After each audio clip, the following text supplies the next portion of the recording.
Hello everyone. Today I want to talk about collectible card games. Don't worry, I'm not going to show you any gameplay. This is going to be about strategy and about business. Because the collectible card game market is in an interesting position. It has obviously been a physical market, but nowadays it's also making jump into digital. And that raises the question, can Magic the Gathering, the reigning champion of physical collectible card games, compete with Hearthstone, Heroes of Warcraft, a new entrant in the digital space? In order to find out, join me in a journey to look at what Magic is about, what Hearthstone is about, what market looks like at the moment, and what the implications of that are. Let's start with collectible card games overall. It's a rather new genre. It was invented by Wizards of the Coast and Richard Garfield in 1993 when they published the alpha version of Magic the Gathering. Later on, Wizards of the Coast went on to be acquired by Hasbro in 1999, so nowadays it's part of Hasbro's portfolio, and it has had its ups and downs. And also other competitors have come to the space. In the physical space, the most well-known competitors are at the moment Yu-Gi-Oh! And Pokemon. But now also there has opened the digital space and a brand new and quite powerful competitor in Hearthstone. So first let's take a look at Magic the Gathering. Magic the Gathering from Wizards of the Coast is currently actually the largest it has been during its 22 years of existence. And it's producing Wizards of the Coast annual revenues in the neighborhood of $300 million. There have been multiple expansions to the game. There are still multiple expansions every single year. So overall, more than 80 card sets of Magic the Gathering have been released. It has more than 20 million players, and there are more than 50 major tournaments arranged in Magic the Gathering each year. Even though it's based on a physical card game and the physical card game is the basis, actually, Wizards of the Coast has also been making strides into digital. In fact, it was a very early pioneer of a digital collectible card game, because Magic Online, the digital version of Magic, was launched as early as 2002. However, the business model of Magic Online is very tightly connected to the business model of the physical trading card game itself. There is even a redemption program in which if you collect and buy cards in the online version of the game, you can then give up those cards in the online version and acquire physical versions of those same cards. So that's a very tight link. Also, it has none of these free-to-play shenanigans that are so common nowadays, but instead cards have to be bought online or traded for. There is a vibrant trading economy as well. Wizards also launched a more casual version called Duels of the Planeswalkers on PC in 2009. And actually, they have said that nowadays 25% of the people who come to Magic the Gathering come through the digital version. So quite a significant number of people they acquire the physical card game come from the computer version. Magic Duels has been available only on PC. Actually, it was as recent as this summer in 2015 that they released an iOS version of Magic Duels. But Duels is really a dumped down version of Magic and Magic Online. There's not such a great card collection, there's no competitive play, it's very limited in many ways. So clearly it's part of an introduction to the game itself. And actually this has been Magic the Gathering's official view and official strategy as well. I think this quote from Mark Purvis, Magic Brand Director from 2013, is particularly illustrative. It has really been our strategy all along to use the digital medium as a way to reach gamers and educate them about Magic, teach them how to play, and then make them aware of what kind of communities are in their local game store. That really sums up the strategy of Magic when it comes to digital. It's a pathway to the physical, it's not a means, it's not an end itself. And you can see also this from more recent comments, such as one from the Q2 2015 earnings call by the Hasbro CEO Brian D. Goldner. And I quote, "It's a great digital game that really introduces people to the play." Really introduces people to the play. So, while Magic has been present in digital, digital has never been the end goal. It has just been something that drives traffic to the physical game itself. And fairly successfully, it seems, at least as of late, because Magic is currently the largest this has ever been.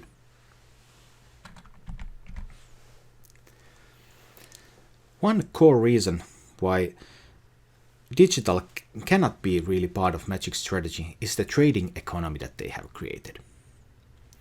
For gameplay reasons, they have actually had to make it so that the main competitive format, Standard, only allows the use of cards from the past few expansions.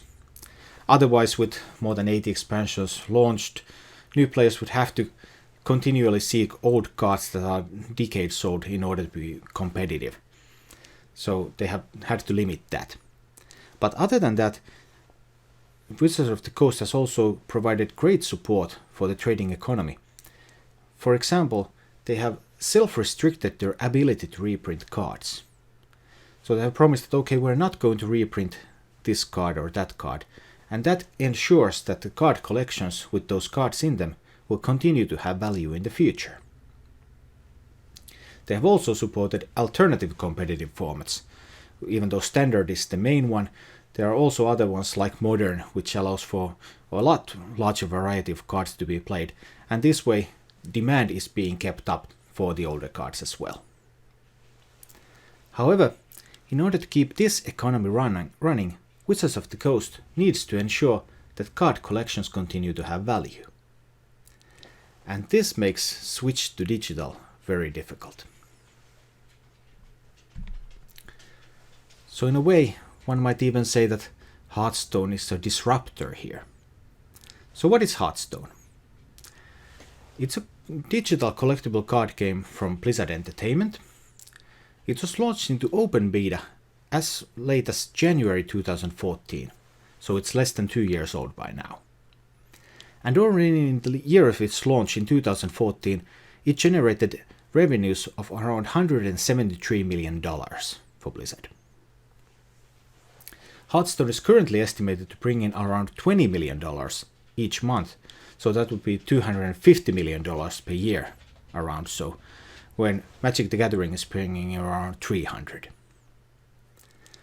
And Hearthstone has more than 30 million players, compared to Magic the Gathering's 20 million players, again.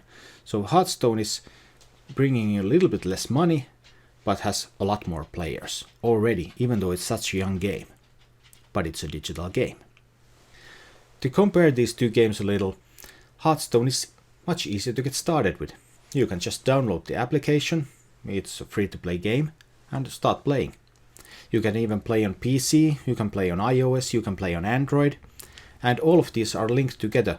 So you can take your card collection, play on your Android device, then start playing on your PC device with the same cards, unlike in Magic Duels. Hearthstone is faster paced, and Magic the Gathering has really been designed to be played live against another opponent. And you have to make sure that if your opponent wants to react to things in your turn, they have the opportunity to do so. So there's a lot more player interaction. In Hearthstone, it's your turn, your opponent's turn, your turn, your opponent's turn. So it has really been designed from the ground up to be less interactive and more suitable for digital space. This faster pace also makes Hearthstone much more viewer friendly. And this is actually demonstrated quite aptly by the fact that Hearthstone in September was the third most viewed game on Twitch, which is the main streaming website for gaming. Magic the Gathering tournaments are also streamed on Twitch, but Magic the Gathering does not appear in top 20. The whole business model is also different. In Hearthstone there is no trading. You can still buy cards in a similar packs than you do in Magic the Gathering, but if you find unneeded cards, you can only disenchant them into a fraction of their value that you can use to craft exactly the cards you want, but there's no aftermarket economy. All the money that is being spent into the game goes directly to Blizzard. On the other hand, it does follow a free-to-play business model, so given enough playtime, and that enough is a lot of playtime, you could collect all the cards in the game for completely free. And they also have these cosmetic things that they sell for real money, so you can buy a hero portrait, your avatar in the game that represents you there. You can buy these with real money to customize them, and that way make yourself look different, and these cost real money. So a very different business model. Hearthstone with this free-to-play model, and Magic the Gathering, very different type of model that is centrally focused also on how the aftermarket works and the financial value of the cards and the value of the card collections, how that stays. This also means for the financially inclined players that the way to make money in these two games is completely different. Well, both feature tournaments, so you can get tournament prize winnings, but in Magic the Gathering you can make money by trading cards, making good trades, selling and buying. In Hearthstone you can make money through entertainment and streaming. After all, it is the third most viewed game on Twitch. So completely different models there as well. What about general market? Magic is physical, Hearthstone is digital. What is the market like? The most recent figures show that worldwide there are 37 million digital collectible card game players, compared to 23 million physical players. So 61% of the market is digital. And there is really no reason whatsoever to assume that this would change. Well, at least not change in the favor of the physical market. So instead, the digital market can grow even larger, its share of the player base. So digital market is getting larger, it's already larger than the physical market. What to do? What to do if you're Magic? Or if you're Wizards of the Coast? Well, there is a positive upside. Because already Wizards of the Coast is acquiring a significant number of players from Magic Duels and from online. So increased interest in collectible card games through Hearthstone, for example, can also bring in more players to play Magic the Gathering. So there's an upside. But there's also a downside. Magic the Gathering, the mechanics, it's not very well suited to the digital space. And Wizards of the Coast as a company is not very well prepared to take it to the digital space either. For example, they have detailed that their development cycle for new expansions lasts 3 years. 3 years! Compare this to the agility of a digital era company like Blizzard, in which 3 years ago they probably didn't have the slightest clue of Hearthstone expansions yet. So here we are. Blizzard is able to iterate much faster, release much faster, they're able to respond faster. Capabilities that are very much in demand in the digital space. Furthermore, because an important part of Magic the Gathering is the trading economy and keeping up the value of the card collections, it's very difficult for Wizards of the Coast to change their model. But then, while it seems certain that the digital market is going to be the larger one, there might be a strategy lesson here. What Wizards of the Coast has been doing has been to use digital to lure players into the physical side. And if it's the case that while the digital market can grow and prosper and be really large, but if the physical market can also grow in size, and they can dominate the physical market, maybe they don't have to go full digital. Now this might be reminiscent of some scary ideas about disruption and how companies producing, let's say, analog cameras keep staying in their market and not jump to the other new prosperous market. and then they will just eventually dwindle and die.